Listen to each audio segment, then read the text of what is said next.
प्रत्येक स्टॉकच्या मार्केट डेप्थमध्ये आपणास लोअर सर्किट व अप्पर सर्किट हे दोन ऑप्शन दिसतात. लोअर सर्किट अप्पर सर्किट समजून घेण्यापूर्वी सर्किट म्हणजे काय हे बघूया.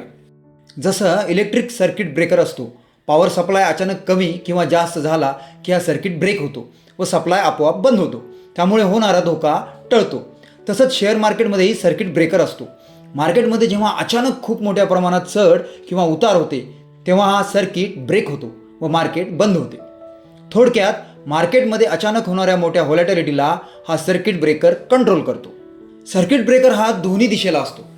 अचानक मार्केट खूप वाढले तर अप्पर सर्किट आणि खूप उतरले तर लोअर सर्किट लागते. सर्किट हे सेन्सेक्स निफ्टी इंडेक्सचं सर्व लिस्टेड स्टॉक्सला असते.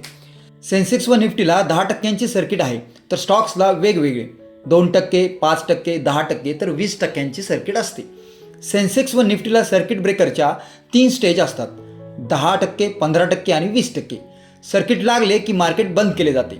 सर्व व्यवहार म्हणजे ट्रेडिंग पूर्णपणे बंद होते.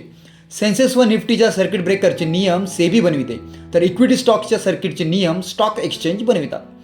अप्पर सर्किट व लोअर सर्किट व्हॅल्यू ही प्रिव्हियस क्लोजिंग प्राईसवर ठरते.